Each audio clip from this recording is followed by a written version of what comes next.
हमारे चैनल को सब्सक्राइब करें और बेल आइकन दबाएं।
Ouch!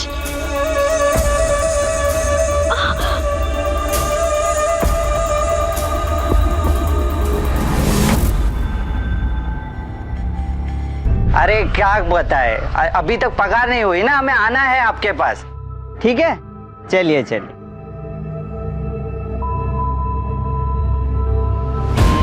साहब साहब, आग आग साहब।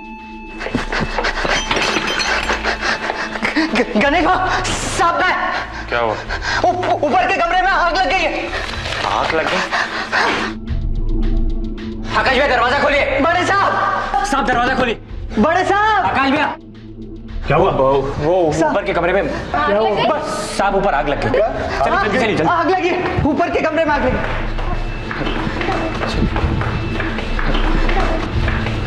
खोलो खोलो, जोर से खोलो। अरे अरे अरे, नहीं खुला तो तोड़ो दरवाजा।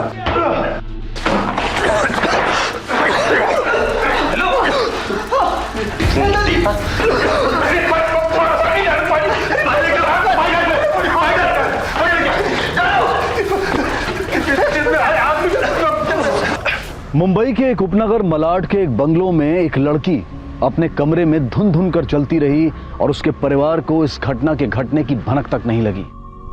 यूं तो पहली नजर में देखने पर यह मामला आत्महत्या का लग रहा था, लेकिन क्या पुलिस की तफ्तीश शुरू होने के बाद इस जुर्म में एक के बाद एक नई परतें खुलने वाली थी?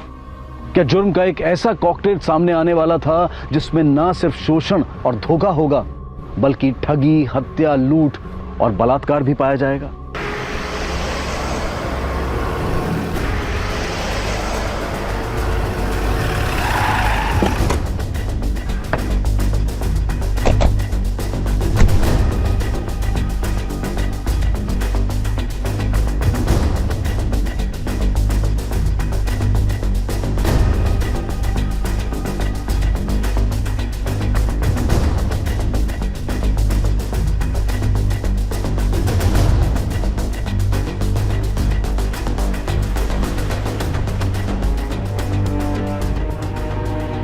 फॉरेंसिक वालों को बुला और एम्बुलेंस को भी बुला लेना। Yes sir.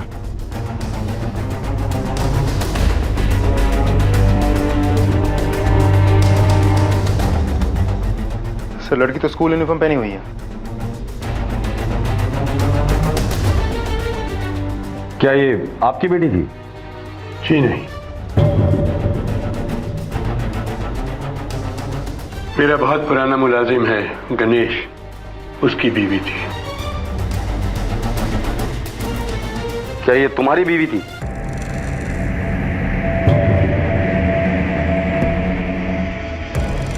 उसने स्कूल यूनिफॉर्म क्यों पहना था? क्या पता साहब, ये तो वही बता सकती थी।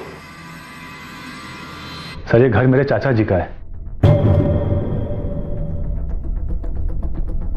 उनकी कोई औलाद नहीं है, इसलिए मैं और मेरी बीवी यहाँ पे रहते हैं, ये ताकि उनका कोई ख्याल रख सके। और ये गणेश, ये कब से काम कर रहा है यहाँ? बचपन से ही। हमें तो अपने असली माँ बाप याद भी नहीं। साहब ही हमारे माँ बाप हैं और मालिक भी। और हमारी दीपा से शादी भी इन्होंने ही कराई थी। तुम्हारी बीवी ऊपर वाले कमरे में थी, तो तुम कहाँ थे? साहब वो कल रात हमारी लड़ाई हो गई, तो मैं गुस्से में आके नीचे गेस्ट रूम में सो गया। लड़ाई झगड़े अक्सर होते थे तुम दोनों के बीच। ऐसी कोई बात नहीं थी। बहुत अच्छा पति था गणेश, दीपा का बहुत ख्याल रखता था। हो सकता है कि तुम्हारी बीवी ने आत्महत्या नहीं की बल्कि उसकी हत्या की गई। रात को झगड़ा होने के बाद गुस्से में आकर तुमने उसे जला दिया और फिर नीचे आकर सो गए होगे। साहब, दरवाजे की कुंडी अंदर से बंद थी और सुबह दरवाजा तोड़कर अंदर घुसे हम। फिर मैंने ऐसा कुछ किया तो दरवाजे की कुंडी बाहर से बंद होती। जितने भोले नजर आते उतने हो नहीं। तुम्हें बीवी की चिखने चिल्लाने की आवाज सुनाई नहीं दी? मैं नीचे गेस्ट रूम में सो रहा था, दरवाजा बंद था और पंखा आवाज भी बहुत करता है, शायद इसलिए नहीं सुन पाया। पंखे की तेज आवाज में तुझे नींद आ गई, लेकिन बीवी के चीखने चिल्लाने की आवाज सुनाई नहीं दी। इंटरेस्टिंग है। मुझे नींद आने की बीमारी है। इस बीमारी की वजह से मैं स्लीपिंग पिल्स लेता हूँ, और एक बार स्लीपिंग पिल्स ले लेता हूँ तो फिर गहरी नींद में सो जाता हूँ। हो सकता है इसकी वजह से कोई आवाज सुनाई न दी हो। मैडम, कल रात को हम डीवीडी पर मूवी देख रहे थे तो शायद उसी की आवाज से हमें कुछ सुनाई नहीं दिया। अगर कोई चीखा भी होगा तो हमें कुछ पता नहीं चला। और गणेश और दीपा, इनके बारे में कुछ बता सकते हैं आप हमें? गणेश तो बहुत ही सीधा लड़का है, लेकिन वो दीपा, उसकी तो आंखों से ही भूख टपकती है। मेरे हस्बैंड को भी ऐसे देखती थी कि जैसे खा जाएगी। वो तो चाचा जी गणेश को बहुत चाहते हैं और गणेश भी सालों से उनका पूरा काम संभाल रहा है, वरना मैं तो उनको कब का बाहर निकाल फेंकती। सर, एक बात समझ में नहीं आई। एक जवान लड़की जिसके लाइफ में किसी भी तरह की प्रॉब्लम नहीं थी, वो सुसाइड जैसा इतना बड़ा कदम क्यों उठाया होगा? क्योंकि तांबे, ये सुसाइड नहीं, मर्डर है। मर्डर? लेकिन आप इतने श्योरिटी के साथ कैसे कह सकते हैं? जिस कमरे में हमें दीपा की लाश मिली थी वहाँ ऑयल क्या नहीं, ऐसी कोई भी चीज नहीं मिली थी जिससे खुद को जलाया जा सकता है। दूसरा मुद्दा, दीपा की लाश जहाँ मिली थी उस एरिया को छोड़कर पूरा रूम नीट एंड क्लीन था। जब भी कोई आदमी अपने आप को जला लेता है तो दर्द के मारे चीखता है, चिल्लाता है, छटपटाता है और यहाँ वहां भागता है, जिसके निशान उस कमरे में होने चाहिए थे जो यहाँ नहीं है। इसका मतलब ये सुसाइड नहीं, एक मर्डर ही है। तांबे, ये आकाश, सुभाष, मित्रा और गणेश, इन सबके स्टेटमेंट्स को क्रॉस चेक करो। हो सकता है इनमें से कोई झूठ बोल रहा हो। ओके सर, मत हिला। अच्छा सुन, आज उठने में थोड़ी देर हो गई थी तो टिफिन में कुछ बनाया नहीं, स्कूल की कैंटीन में कुछ खा लेना। थैंक यू पापा, कितने अच्छे हो आप। बाय पापा। बाय। मम्मा को बाय बोलो। बाय माँ। बाय।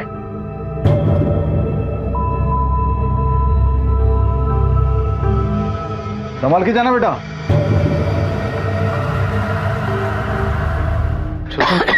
सुमन उठो, दवाई खा, उठो।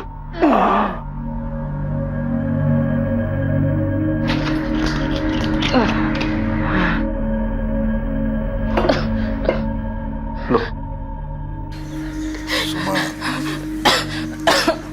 दवाई खाओ, लो दवाई लो।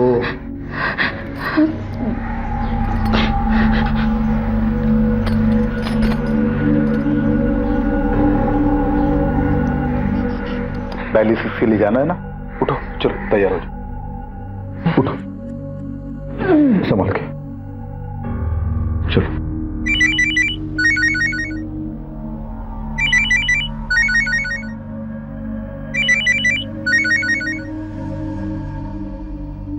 हेलो,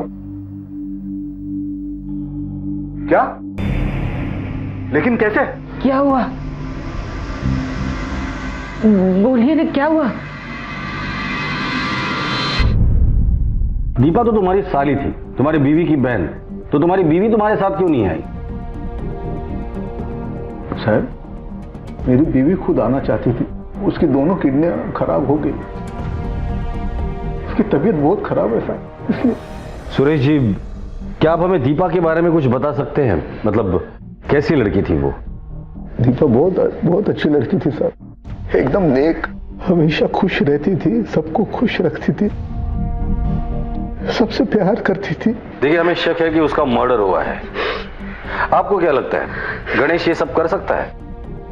साहब, अगर आपने ये सवाल मुझसे पहले पूछा होता तो शायद मैं ना कहता, लेकिन अब मेरा किसी पे विश्वास नहीं रहा साहब, किसी पर भी नहीं। तांबे, अगर किसी शरीफ इंसान का मर्डर होता है तो तुम्हारा सबसे पहले शक किस पर जाता है? जाहिर सी बात है सर, क्रिमिनल पे। करेक्ट। और किसी क्रिमिनल का मर्डर हो तो वो तो कोई भी कर सकता है, क्रिमिनल भी या कोई शरीफ आदमी भी। करेक्ट, इसीलिए हमें कैरेक्टर का पोस्टमार्टम करना जरूरी है, जिससे हमें ये पता चले कि दीपा का मर्डर घर वालों ने किया है या बाहर वालों ने। सर, मैंने दीपा के एरिया में उसके बारे में पूछताछ की है। वहाँ पे किसी ने भी उसके लिए कोई नेगेटिव बात तो नहीं की है। मुझे लगता है बाकी लड़कियों की तरह वो भी नॉर्मल लड़की रही होगी। नीपा, नॉर्मल लड़कियां स्कूल यूनिफॉर्म पहनकर नहीं सोती। सर, तो आपके कहने का मतलब है कि वो एबनॉर्मल थी? नहीं, उसके हालात नॉर्मल नहीं थे।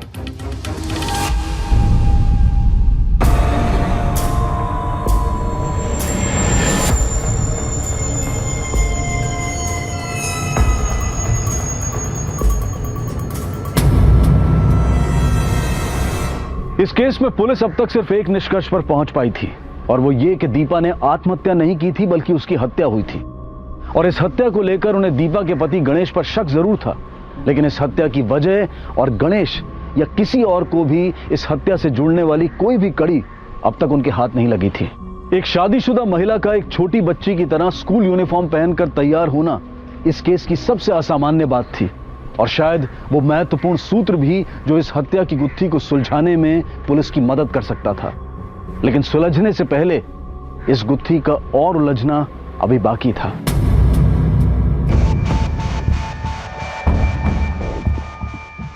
दीपा के पोस्टमार्टम रिपोर्ट के हिसाब से उसकी मौत गला दबाने से हुई, और वो भी 3 दिन पहले। कल तो उसे सिर्फ जलाया गया है ना शॉकिंग? सर, लेकिन ऐसे कैसे हो सकता है? ऐसा नहीं हो सकता इंस्पेक्टर। कल रात हम सबने साथ में डिनर लिया था, दीपा भी उस डिनर में शामिल थी। ये सब लोग इस बात के गवाह हैं। रस्तोगी साहब, इंसान झूठ बोल सकता है, साइंस नहीं। पोस्टमार्टम रिपोर्ट में साफ साफ लिखा है कि दीपा की मौत 3 दिन पहले हुई थी। इसका एक ही मतलब होता है, दीपा को 3 दिन पहले मारा गया, फिर ऊपर वाले रूम में रखा गया, और कल उसे जलाकर हमें यह दिखाने की कोशिश की कि दीपा ने आत्महत्या की है। तो कहीं आप हम पर तो शक नहीं कर रहे हैं ना इंस्पेक्टर? आकाश साहब, ये मर्डर का मामला है। जब तक हमें असली कातिल नहीं मिलता, आप सब लोग हमारे शक के दायरे में रहेंगे। हमें शक है कि दीपा के कत्ल की साजिश में आप सब लोग शामिल हैं। सर, दीपा हमारे नौकर की बीवी थी, भला हम उसको क्यों मारेंगे? पता चल जाएगा। सर, मेरी बात तो बड़ा शक कर रहे हैं। चलिए सर, बोल जल्दी बोल। जितना भी मार लीजिए, मैंने दीपा को नहीं मारा। मैं कह रहा हूं, मैंने दीपा को नहीं मारा।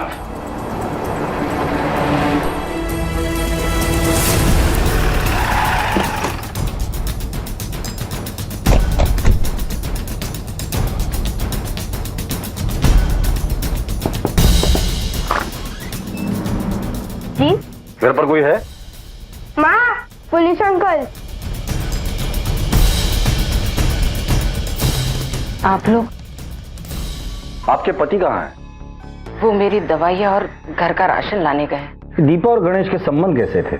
वैसे ही जैसे आम पति पत्नी के होते हैं। कभी कभार कहा सुनी हो जाती थी, पर ऐसा कुछ बड़ा हुआ कभी दीपा ने बताया नहीं था। सुभाष जी और उनके भतीजे आकाश, इनके बारे में कभी बात हुई थी? सुभाष जी तो देवता आदमी है। उन्होंने ही मेरी दीपा की शादी गणेश जी से करवाई थी। वो तो उसे अपनी बहू की तरह रखते थे, और आकाश जी के बारे में ऐसे कुछ खास नहीं बताया था। सुमन जी, दीपा के पोस्टमार्टम रिपोर्ट के हिसाब से उसकी मौत उस हादसे से 3 दिन पहले हुई थी। हमें शक है कि दीपा ने आत्महत्या नहीं की, बल्कि उसका मर्डर हुआ है। ये आप लोग क्या कह रहे? ऐसा नहीं हो सकता।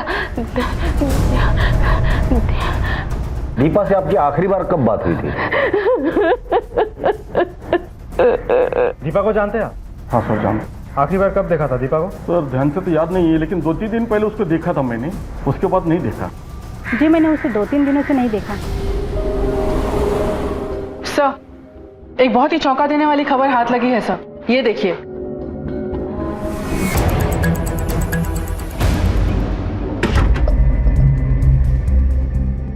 देखिए इंस्पेक्टर, मैं एक सीनियर सिटीजन हूं, और आप इस तरह से बिना वजह मुझे यहां पर नहीं बिठा सकते।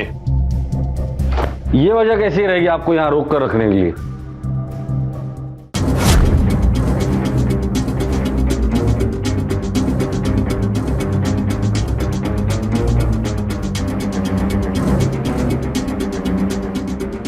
ये सच है, दीपा मेरी ही पत्नी थी, गणेश की नहीं। ये बात आपने सिर्फ हमसे नहीं पूरी दुनिया से छुपा कर रखी थी। क्यों? इसलिए कि दुनिया मेरा मजाक बनाती, इसीलिए मैंने दुनिया की नजरों में गणेश को उसका पति बना दिया था। लेकिन दरअसल दीपा मेरी ही पत्नी थी। तो उसे मारा क्यों? नहीं सर, मैंने उसे नहीं मारा। बरसों के बाद मेरी जिंदगी में वो मेरे अकेलेपन को दूर करने के लिए आई थी। मैं उसे कैसे मार सकता था सर? क्या चाचा जी ने दीपा से शादी की थी? ये कैसे हो सकता है? सर अगर ये बात सच भी है ना, तो भी हमें इस बारे में कुछ नहीं पता। हमें तो शुरू से यही पता है कि दीपा गणेश की पत्नी है। हाँ, चाचा जी दीपा पे मेहरबान जरूर थे, लेकिन सर उनके पीछे ये सब वजह होगी, ये बात तो मैं सपनों में भी नहीं सोच सकती थी। बचपन से सांप के साथ ही रहा, कभी किसी चीज के लिए मना नहीं किया। इसलिए तो तेरे मालिक के कहने पर दीपा का दिखावे का पति बनने के लिए तैयार हो गया। दीपा को बताया कि शादी तेरे साथ हो रही है और उसे धोखा देकर शादी तेरे मालिक से करवाई। धोखा दिया दीपा को? नहीं सब धोखा नहीं दिया मैंने। दीपा मैम सबको अच्छे से मालूम था कि उनकी शादी मेरे साथ नहीं बल्कि सांप के साथ हो रही, और उनको ही नहीं उनकी बहन सुमन और उनकी जीजा सुरेश को भी मालूम था।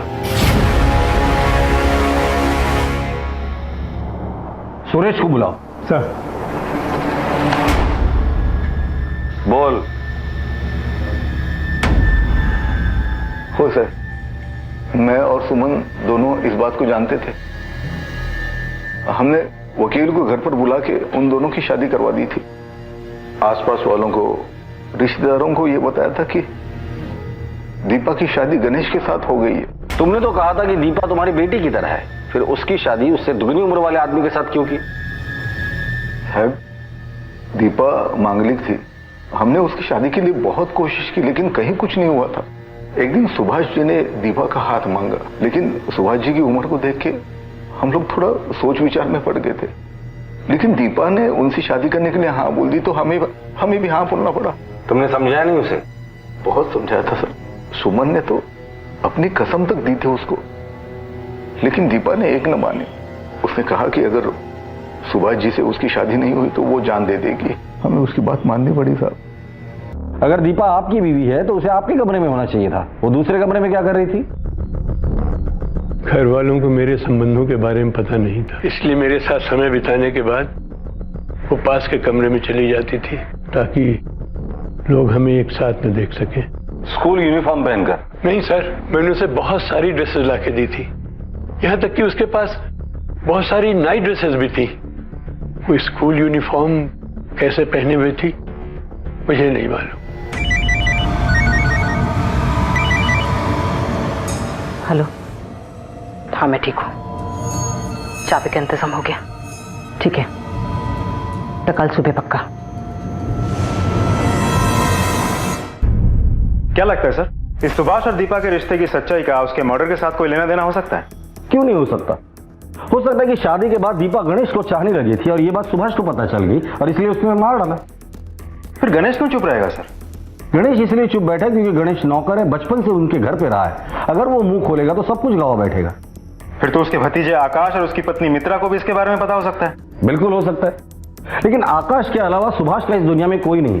तो जाहिर सी बात है कि सुभाष के मरने के बाद सारी प्रॉपर्टी आकाश और उसके बीवी के नाम हो जाएगी। दूसरी पॉसिबिलिटी, दीपा का अफेयर गणेश के साथ नहीं बल्कि आकाश के साथ चल रहा और ये बात सुभाष को पता चल गई और उसने गणेश की मदद से दीपा को मार डाला। सर, सुभाष और बाकी लोगों के कॉल और लोकेशंस की डिटेल्स। सर, पिछले 4 दिनों के दौरान गणेश, आकाश, मित्रा और सुभाष के लोकेशन में कुछ भी सस्पिशियस नहीं रहा है, लेकिन सुभाष के लैंडलाइन से ये नंबर मिला है। उस हादसे के होने के कुछ 1 हफ्ते पहले से सुभाष के लैंडलाइन से इस नंबर पर और इस नंबर से लैंडलाइन पर काफी कॉल्स एक्सचेंज हुई हैं, जो कि हादसे के होते ही बंद हो गई अचानक से। किसका नंबर है ये? सर, ये एक मॉर्ग के केयरटेकर वसंत खोबरागड़े का है। मॉर्ग? सर,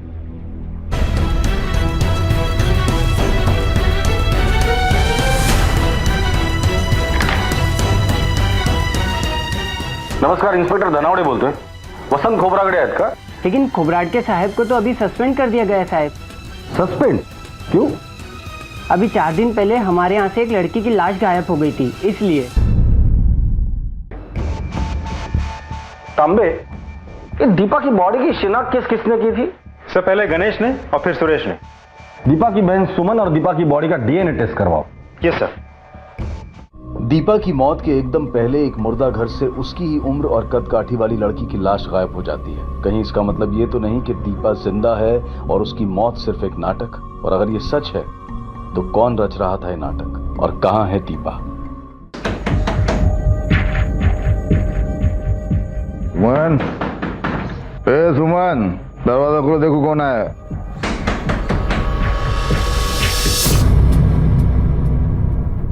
आप लोग? हमें सुमन से मिलना है। हाँ आइए आइए, अंदर आइए, आइए अंदर आइए। सुमन, सुमन, यश, यश बेटा, सुमन कहाँ गई? रात को यही सोए थे दोनों सामने। एक मिनट।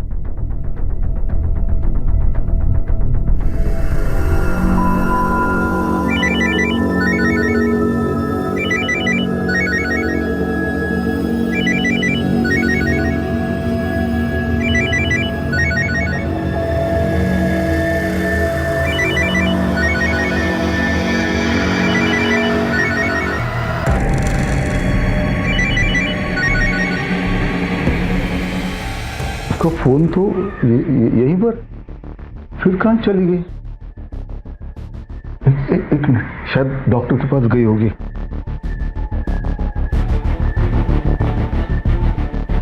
हेलो, हाँ डॉक्टर साहब, मैं सुमन का पति बोल रहा हूँ, सुरेश। मेरी बीवी सुमन आई है वहां पे? जी नहीं, वो तो यहाँ नहीं आई। वहां पर भी नहीं हो? नहीं पा, आस पड़ोस में पूछताछ करो, किसी ने सुमन को देखा है क्या? एक मिनट साहब। क्या हुआ? अरे क्या हुआ?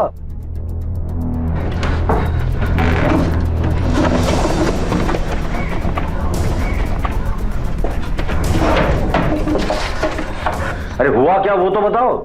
साहब मैं लुट गया साहब, बर्बाद हो गया। सारे जेवर, सारे पैसे लेकर भाग गई सुमन।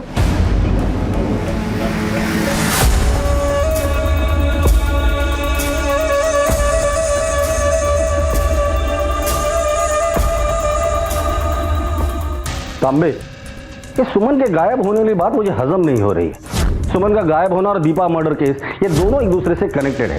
पहले उस घर से कोई तो मॉर्ग के केयरटेकर को फोन करता है, फिर उसी मॉर्ग से दीपा के उम्र वाली डेड बॉडी गायब हो जाती है।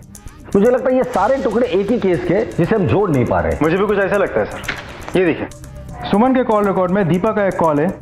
आग लगने वाली रात उसने वो कॉल किया था, लेकिन जब हमने सुमन से बात की तो सुमन ने कहा कि पिछले 5 दिनों में उसके साथ कोई बात ही नहीं हुई दीपा की। दीपा से आपकी आखिरी बार कब बात हुई थी? 5 दिन पहले उसने मुझे फोन किया था। हमसे झूठ बोल रही है सर। एक और बात, जब हमने दीपा की बॉडी का डीएनए टेस्ट करवाना चाहा तो सुमन भाग गई। हो सकता है कि ये एक महज इत्तेफाक है या ना है। सुमन का गायब होना कोइंसिडेंस समझ सकता हूं, लेकिन दीपा के कॉल को लेकर उसका झूठ बोलना, उसका क्या? मुझे लगता है सुमन हमसे कुछ छुपा रही थी।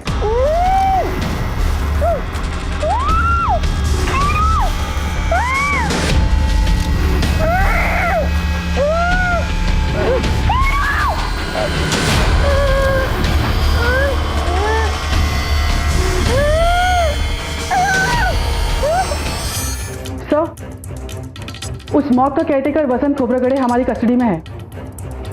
चलो।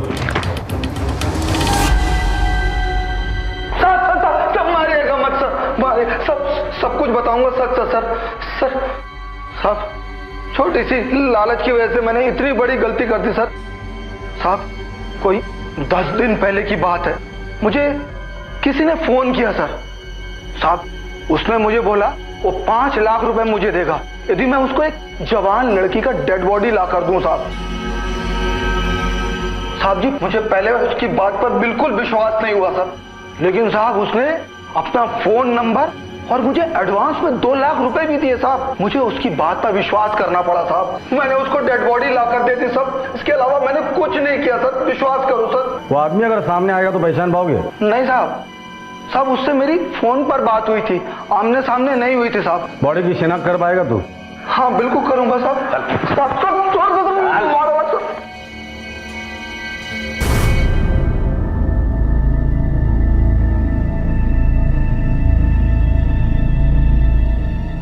क्या मैं इसका हाथ देख सकता हूं? देखो। साहब, ये वही है साहब। तुम इतने यकीन के साथ कैसे कह सकते हो? ये डेड बॉडी जब पहली बार इस मॉर्ग में आई थी ना, इसके इस उंगली में एक अंगूठी थी साहब, उसको मैंने ही निकाली थी। उसका निशान आज भी बना हुआ है सर। इसका मतलब ये दीपा की बॉडी नहीं है।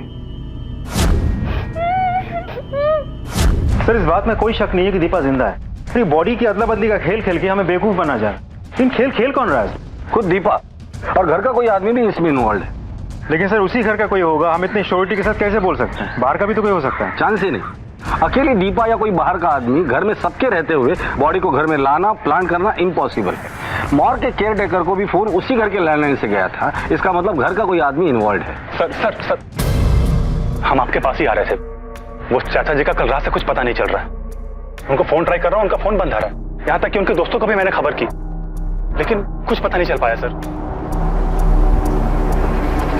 दीपा जिंदा थी और उसकी बहन सुमन अपने बेटे के साथ फरार, और अब दीपा का असली पति सुभाष भी लापता था। क्या यह सिर्फ एक संयोग था या किसी गहरी और सोची समझी साजिश का एक हिस्सा जो शायद इनमें से ही किसी एक ने रची थी?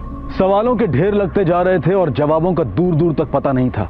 लेकिन मुंबई पुलिस ने इस गुत्थी को सुलझाने का फैसला कर लिया था और अब उन्हें तलाश थी उस एक क्लू की जिसके सहारे वो जुर्म के इस बदसूरत और घिनौने खेल को खत्म कर सकें। सबसे पहले दीपा गायब होती है, अपनी मर्जी से या मर्जी के खिलाफ हमें नहीं पता। उसके बाद जेवर और पैसे लेकर सुमन गायब हो जाती है और अब सुभाष गायब है। मुझे लगता है तीनों का एक के बाद गायब होना एक दूसरे से कनेक्टेड है, पर कैसे ये हमें ढूंढ कर निकालना है। तो हम एक काम करो, सुभाष के साथ साथ दीपा, आकाश, मित्रा और सुमन इनके बैंक स्टेटमेंट्स निकालो और सुभाष, दीपा, सुमन और यश इनके फोटोग्राफ्स हर पुलिस स्टेशन में सर्कुलेट करो और खबरों को काम पर लगा दो। Okay sir. सर पिछले 6 महीनों में सुभाष के अकाउंट से आकाश के अकाउंट में कुल 16 लाख रुपए ट्रांसफर हुए। क्या कहना है इसके ऊपर? सर आप लोग मुझ पर शक कर रहे हैं। आप लोग शायद भूल रहे हैं कि मैं अपने चाचा जी का इकलौता वारिस हूँ और ये पैसे उन्होंने मुझे मेरे खर्च के लिए दिए थे। 6 महीने में 16 लाख रुपए का खर्चा? मेरे चाचा जी एक बहुत बड़े बिजनेसमैन हैं, वो आपकी तरह पुलिस ऑफिसर नहीं है। सही कहा तूने। ये थप्पड़ मैंने तुझे इसलिए नहीं मारा क्योंकि तूने मेरा ईगो हर्ट किया। ये थप्पड़ मैंने तुझे इसलिए मारा क्योंकि हम लोगों को ईमानदार लोग पसंद है, बेईमान बिजनेसमैन नहीं। सर मैं सच कह रहा हूँ, ये पैसे मुझे चाचा जी नहीं दिए थे। तांबे, सर मैं सच कह रहा हूँ, सर यकीन करो, सर मैं झूठ नहीं बोल रहा हूँ, ये पैसे चाचा जी नहीं थे। देखिए मैडम, आपका पति तो हमें कोऑपरेट नहीं कर रहे, पर आप चाहे तो इनकी मदद कर सकते हैं, वरना ये ऐसे ही पीटता रहेगा। बोलो। सर आकाश चाचा जी को ब्लैकमेल कर रहे थे दीपा से शादी को लेकर। क्या? सर मैं मानता हूँ कि मैं चाचा जी को ब्लैकमेल कर रहा था कि अगर उन्होंने पैसे नहीं दिए तो मैं उनको दोस्तों में बदनाम कर दूंगा, लेकिन इसका ये मतलब नहीं कि सर मैंने उनका खून कर दिया है। दीपा की डेड बॉडी मिलने के बाद चाचा ने पैसे देने से मना किया होगा और गुस्से में आकर तुमने उन्हें मार डाला। सर ऐसा नहीं है, चाचा जी इसके बाद भी मुझे पैसे दे रहे थे, तो फिर मैं उनका खून क्यों करूंगा? तो फिर किसने मारा होगा? सर यही तो मुझे नहीं पता कि किसने मारा। तू ऐसे सच नहीं बोलेगा तांबे, जब तक ये सच नहीं बोलता पीटो इसे। सर आकाश ने कोई खून नहीं किया। सर नहीं मारा, मत मारिए सर।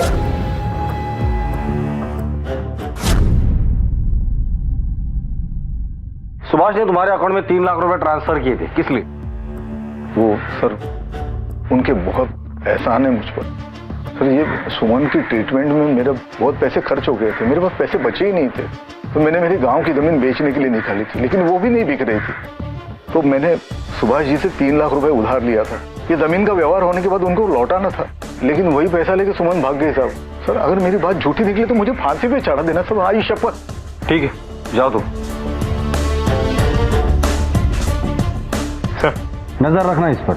आकाश को बहुत तोड़ा सर, लेकिन उससे ज्यादा कुछ बोल नहीं रहा है। मुझे लगता है उसके पास बताने के लिए जो कुछ भी था वो बता चुका। नहीं तांबे, वो और भी कुछ जानता है लेकिन मुंह नहीं खोल रहा है।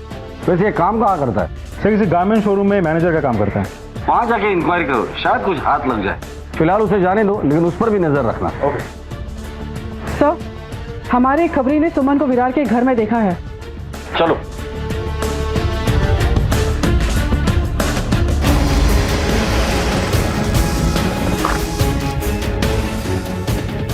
तलाशी लो घर की। सर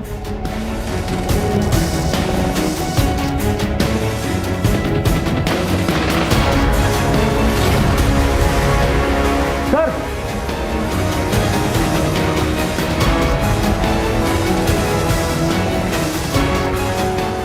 फॉरेंसिक को बुलाओ। जी सर।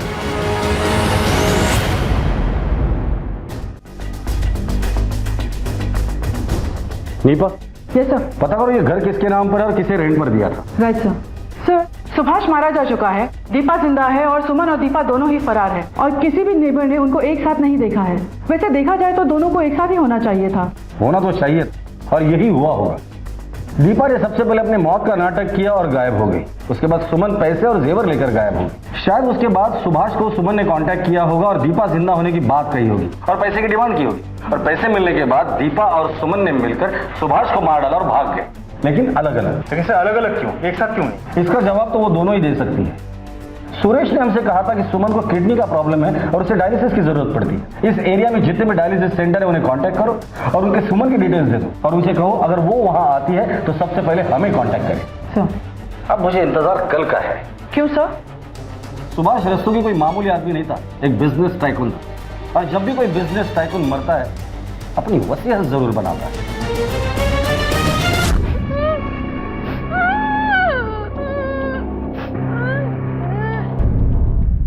वकील साहब पढ़िए।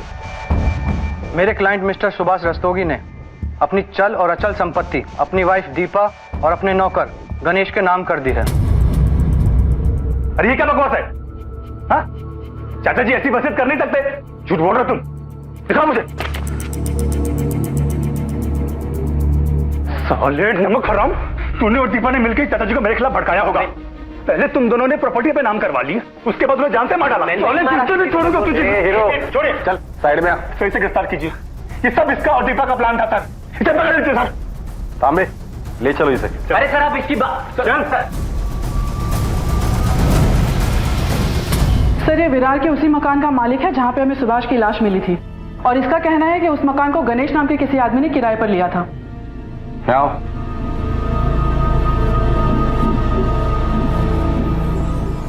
यही है वो आदमी?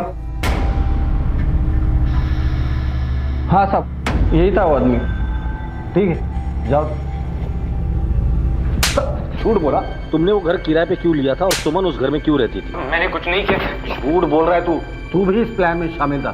दीपा और सुमन को भगाने में मदद की और सुभाष को मार डाला। दीपा और सुमन कहाँ है और सुभाष को क्यों मारा? साहब मैं कह रहा हूँ मेरी कोई गलती नहीं, मैंने किसी को नहीं मारा।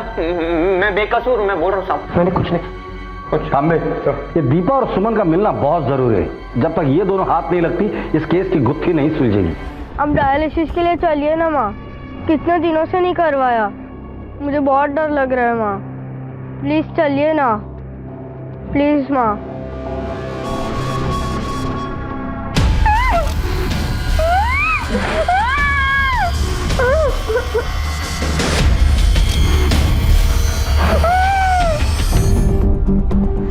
सर आकाश के स्टोर से ये बैग मिला है। क्या है इसमें? खोलो।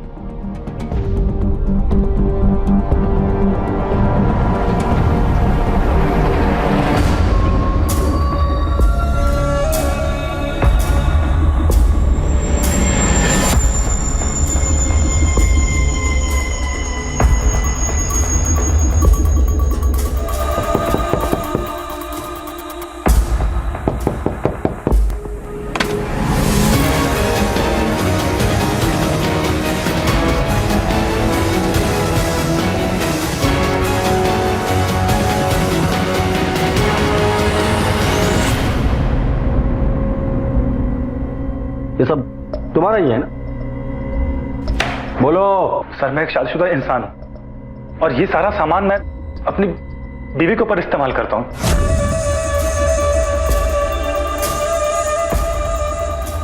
अब क्या ये भी क्राइम है? नहीं, बिल्कुल क्राइम नहीं है। पर क्या है, तुम्हारे घर में एक औरत की लाश मिली है जो स्कूल यूनिफॉर्म में थी और जो कि तुम इस खेल के माहिर खिलाड़ी हो, तो हो सकता है जो तुम खेल अपनी बीवी के साथ खेल रहे थे, हो सकता है कि वही खेल तुम अपने अंकल की बीवी दीपा के साथ खेल रहे हो। एनीवेज, तुम्हारे अंकल की मौत हो चुकी है और दीपा अपनी मौत का नाटक करके फरार है। तो सिर्फ इतना बता दे, दीपा कहाँ है?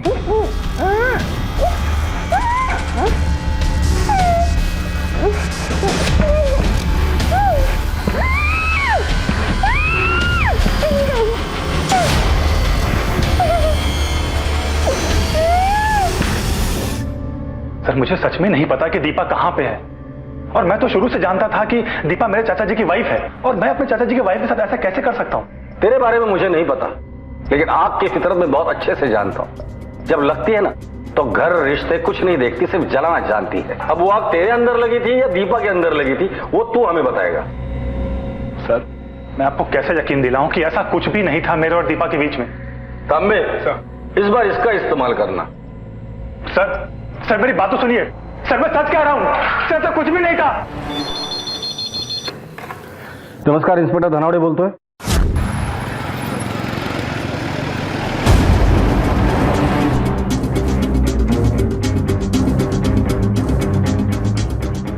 ले चलो इसे। चलो मैडम, मैंने चल।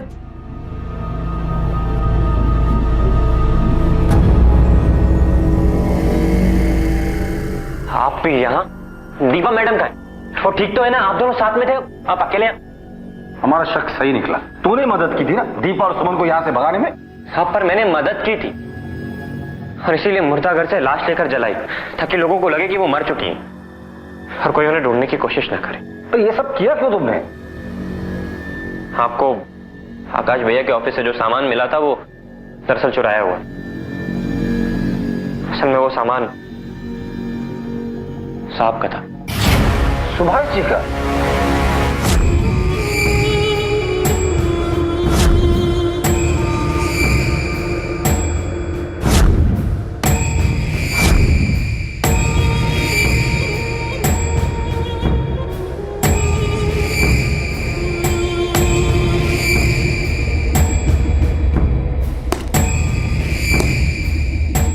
और फिर मैंने फैसला किया कि दीपा मैडम और सुमन जी की मदद करूंगा। लेकिन तुम्हारी पूरी प्लानिंग फेल हो गई। सुमन के बजाय अब दीपा सुरेश के चुंगल में है। लेकिन मुझे समझ में नहीं आ रहा है, सुरेश के घर पे तो 24 घंटे नजर रखी थी, फिर वो वहां से बाहर निकला कैसे और विरार पहुंचा कैसे, और इस वक्त कहां है वो?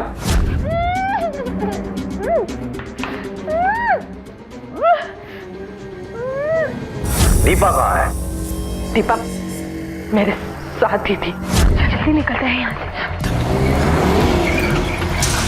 दीदी, आप निकलो यहाँ से, नहीं तो मेरे साथ निकलो दीदी, जल्दी।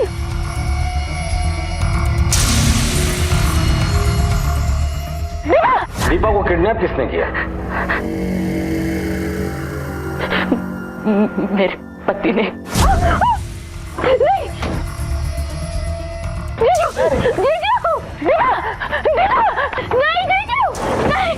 चलो।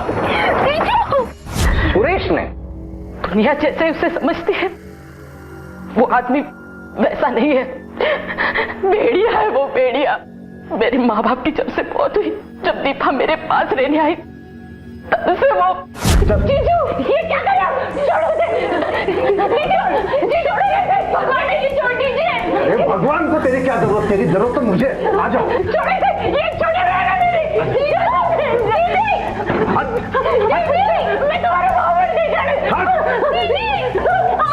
मारी जो तू नहीं दे सकती मुझे, तेरी बहन से ले रहा हूँ। तेरे क्या प्रॉब्लम है?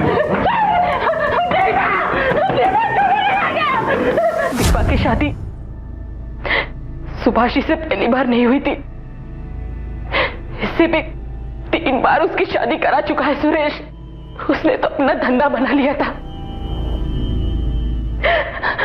वो तो ऐसा शिकार ढूंढता था जो अकेला आदमी हो और बहुत पैसे वाला हो। वो उसे दीपा को जबरदस्ती अपने पास जाने के लिए बोलता था और शादी होने के बाद वो उसे मार डालता। और पति की मौत के बाद पत्नी की पूरी जायदाद दीपा को मिल जाती, वो उसे खुद रख लेता। सुभाष जी चौथे और सबसे बड़े शिकार थे। मेरा पैसा लेके भाग गई तेरी बहन। सीधी तरह बता दे कहाँ है वो, नहीं तो जान से मार दूंगा तुझे। मुझे नहीं पता, चले पीछे। साले, खून तो एक ही है तुम दोनों का। शराफत की भाषा में तेरे बहन को समझ में आई ना, तू समझ पा रही है। सीधी तरह बता दे, नहीं तो ऐसा मजा चखाऊंगा जिंदगी भर याद रखेगी। ऐसे नहीं मानेगी तू, ऐसे नहीं मानेगी। मुझे छोड़ दीजिए। तो सुरेश हमारी सोच से कहीं ज्यादा होशियार निकला। उसे पता था कि हम उस पर नजर रखे हुए हैं, इसीलिए अधिकतर समय दिन में वो घर पे ही रहता था, फिर रात को पीछे के दरवाजे से वो निकल जाता था। मैंने उसके मोबाइल फोन की लोकेशन रिपोर्ट भी चेक की। इसे पता चलता है कि वो मड आइलैंड पहुंच के ही उसका फोन स्विच ऑफ कर देता था ताकि हम उसके एग्जैक्ट लोकेशन ट्रैक ना कर पाए। और वो अब अपने घर से भी गायब है, फरार है सर। लेकिन ये एक बात तय है, उसने दीपा को जहां कहां भी रखा है वो एरिया मड आइलैंड के आसपास का ही है। लेकिन सर मड आइलैंड तो इतनी बड़ी जगह है, कहां ढूंढेंगे हम उसे? तांबे मालवनी से लेके जेट्टी तक 2 से 3 वाइन शॉप होंगे, 10 से 12 बार एंड रेस्टोरेंट है जो खाना और शराब होम डिलीवरी करते हैं। ये सुरेश एक नंबर का पियक्कड़ है, बिना पिए खाना भी उसके गले से नीचे नहीं उतरता। जितने भी वाइन शॉप है, बार एंड रेस्टोरेंट है और होम डिलीवरी करने वाले लड़के हैं, सबको इस सुरेश की फोटोग्राफ देगा। किसी ना किसी ने तो उसको जरूर देखा होगा। Okay sir.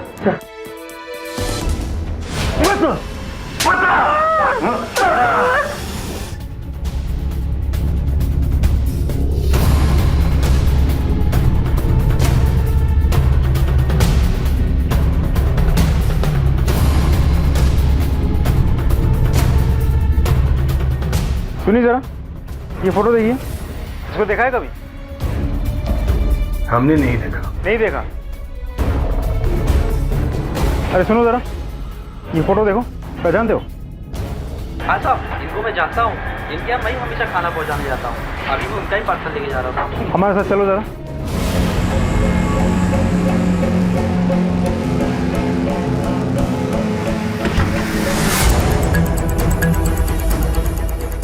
दीपा खोलो इसे।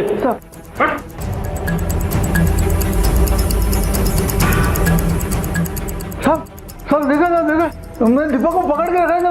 मैंने बोला ना दीपा जिंदा है, दीपा जिंदा है सब। मैंने पकड़ के रखा है उसको। देखो सर, ये तो मर चुकी है। लेके चलो इसे। हाँ साहब, मैं पैसों के लिए पहले 3 बुढ़ों के साथ दीपा की शादी कर चुका था।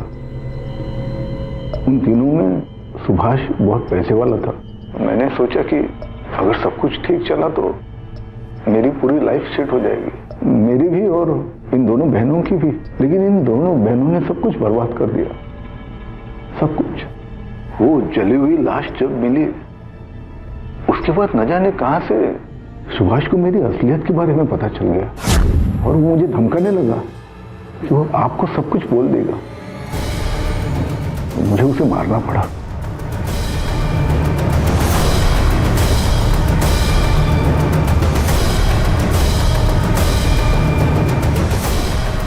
मेरे पास और कोई रास्ता ही नहीं था। मेरे बेटे यश ने जब मुझे कॉल किया तब मुझे पता चल ही गया था ये दोनों बहनें कहां छुप कर बैठी। तो मैंने दीपा को वहां से उठा लिया और सुभाष की लाश को वहां पर छुपा दिया। मेरा प्लान ये था कि सुमन को ढूंढ के वो मेरे पैसे और जेवर उससे हासिल कर लूं, उसके बाद आपको सब कुछ बता दूं ताकि आपको लगे कि सुभाष का खून सुमन ने किया है। लेकिन मेरे सुमन तक पहुंचने से पहले आप लोगों ने सुमन को ढूंढ लिया और मेरा सारा खेल खत्म हो गया। तेरा खेल खत्म हो गया? तेरा खेल खत्म हो गया? तेने मासूम लोगों की जिंदगी बर्बाद करने के बाद भी तुझे लगता है कि तेरा खेल खत्म हो गया? तेरा खेल खत्म हो गया? सुरेश की तरह हर मुजरिम के लिए जुर्म सिर्फ एक खेल होता है, लेकिन ये खेल वो खेल होता है जो कभी किसी खिलाड़ी को जीतने नहीं देता। जुर्म का सिर्फ एक हासिल होता है और वो होता है बर्बादी। सुरेश ने दीपा की मजबूरी का फायदा उठाकर न सिर्फ अपने रिश्ते बल्कि पूरी इंसानियत को भी शर्मसार कर दिया और अनजाने में ही सही उसके इस गलत में बराबरी का साथ दिया खुद दीपा और उसकी बहन सुमन ने। गणेश ने दीपा का साथ देने का काबिल तारीफ फैसला लिया, लेकिन वो भी गलत रास्ता चुनने की गलती कर बैठा और इन सब की मिलीजुली गलतियों ने वो हालात पैदा कर दिए कि जिनमें फंसकर सुभाष और खुद दीपा तक को अपनी जान गंवानी पड़ी। इस कहानी में हम सब के लिए सीख है कि हम अपने आप से वादा करें कि उनकी इस गलती को हम अपनी जिंदगी में दोबारा कभी ना दोहराएं। अब मैं अनूप सोनी आपसे विदा लेता हूं, फिर मुलाकात होगी अगले एपिसोड में एक और चौंका देने वाले केस के साथ। तब तक अपना और अपने परिवार का ख्याल रखें और देखते रहें क्राइम पेट्रोल डायल 100। सबक एक को, सीख हम सबको। जय Hind. For more updates, subscribe to our channel, click the show links and enjoy watching the videos.